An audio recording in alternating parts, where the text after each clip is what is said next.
सोयाबीनला 4,892 प्रति क्विंटलचा हमीभाव, केंद्र सरकारची घोषणा.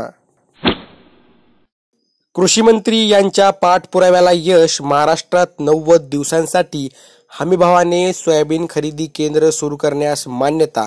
कृषी मंत्री धनंजय मुंडे यांनी केंद्र सरकारकडे मागील काही दिवसांपासून केलेल्या सातत्यपूर्ण पाठपुराव्याला यश आले असून केंद्र सरकारने महाराष्ट्र व कर्नाटक या दोन राज्यांमध्ये 90 दिवसांसाठी किमान हमीभावाने सोयाबीन खरेदी केंद्र सुरू करण्यास मान्यता दिली आहे.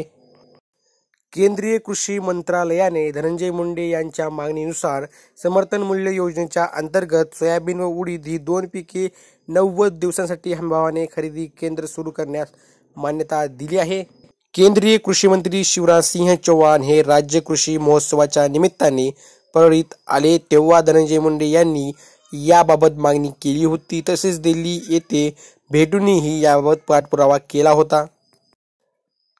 केंद्र सरकारने महाराष्ट्र व कर्नाटक या दोन राज्यांमध्ये सोयाबीनची किमान आधारभूत किंमत ही 4,892 रुपये प्रति क्विंटल इतकी निश्चित केली असून कृषी मंत्री धनंजय मुंडे यांनी केंद्रीय कृषी मंत्री शिवराज सिंह चौहान यांच्यासह वेळोवेळी पाठपुरावा व समर्थन देणारे मुख्यमंत्री एकनाथ शिंदे, उपमुख्यमंत्री देवेंद्र फडणवीस, उपमुख्यमंत्री अजित पवार यांचे आभार व्यक्त केले आहेत. राज्यातील सोयाबीन उत्पादक शेतकऱ्यांना मदत व्हावी व त्यांचे बाजारभाव पडल्याने नुकसान होऊ नये या दृष्टीने हमीभावाने सोयाबीन खरेदी केंद्र सुरू करण्यास मान्यता देण्यात यावी. त्याचबरोबर सोया मिल्क, खाद्यतेल, सोया केक इत्यादी उत्पादने आयात करण्यावर शुल्क लावावेत.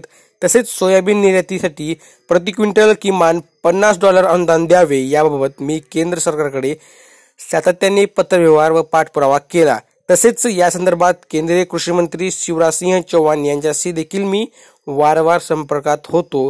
केंद्र सरकारने 90 दिवसांकरिता हमीभावाने सोयाबीन खरेदी केंद्र सुरू करण्यास मान्यता दिल्याने सोयाबीन उत्पादक शेतकऱ्यांना अधिकचा आर्थिक लाभ मिळणार असल्याचा मला मनापासून आनंद होत आहे.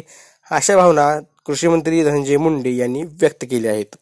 मागील वर्षी सोयाबीनचे भाव पडल्यामुळे शेतकऱ्यांना आर्थिक नुकसान सहन करावे लागले होते. मात्र त्यातही परिस्थितीमध्ये कृषी मंत्री धनंजय मुंडे यांनी सातत्यपूर्ण पाठपुरावा करून राज्य शासनाच्या वतीने सोयाबीन व कापूस उत्पादक शेतकऱ्यांना प्रति हेक्टरी 5,000 रुपये आर्थिक मदत देण्याचा निर्णय घेतला. यासाठी राज्य सरकारने 4,200 कोटी रुपये अनुदान उपलब्ध करून दिले असून लवकरच या अनुदानाचे थेट वितरण शेतकऱ्याच्या खात्यावर करण्यात येणार आहे.